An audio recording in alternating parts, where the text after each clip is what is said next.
மீனாட்சி,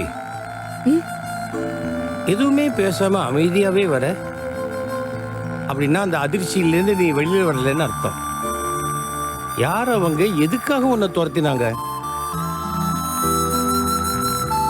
நீ சைலண்டா வரத பார்த்தா என்கிட்டேருந்து ஏதோ மறைக்கிறியோன்னு தோணுது. ஐயோ, அப்படிலாம் எதுவும் இல்லை சார். அவங்க யாரு என்னன்னு எனக்கு தெரியாது.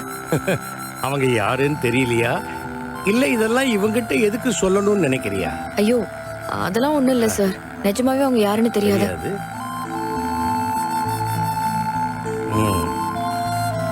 சரி,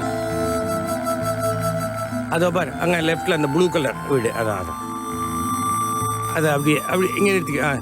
ஓகே.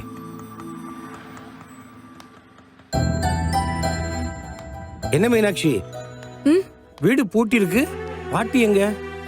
பாட்டி ஊருக்கு போயிருக்காங்க சார். ஊருக்கு போயிருக்காங்களா? ஆமா சார். நான் அவங்கள பஸ் ஏத்தி விட்டுட்டு வரும்போது தான் ரவுடி பசங்க என்ன துரத்துனாங்க. இப்ப என் சாவி வர பாட்டிக்கிட்டே மாட்டிக்கிச்சு.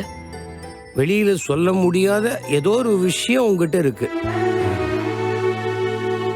எதையும் முழுசா சொல்ல மாட்டேங்கிற. பாட்டி வீட்டுல இல்ல, ஊருக்கு போயிருக்காங்கன்னு அப்போ என்கிட்ட சொல்லிருக்கலாம் இல்லையா?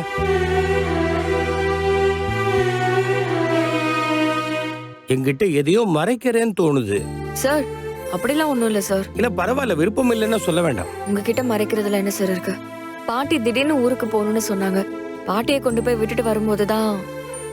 அதான் சொல்லிட்டியம்மா, பாட்டிய பஸ் ஏத்தி விட போகும்போது இது மாதிரி ஆச்சு, ரவுடிங்க துரத்தினாங்க, அதான் சொல்லிட்டியே.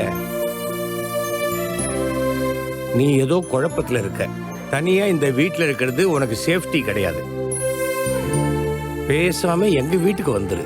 அந்த ரவுடி பசங்க எப்ப வேணாலும் தேடி வரலாம்.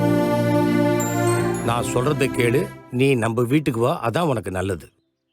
சார், உங்க வீட்டுக்கு நான் எப்படி? அதாமா உனக்கு எல்லா விஷயத்திலயும் சேஃப்டி. இப்படி ஒரு சந்தர்ப்பத்துக்காக தான் நான் இத்தனை நாளா காத்துக்கிட்டு இருந்தேன்.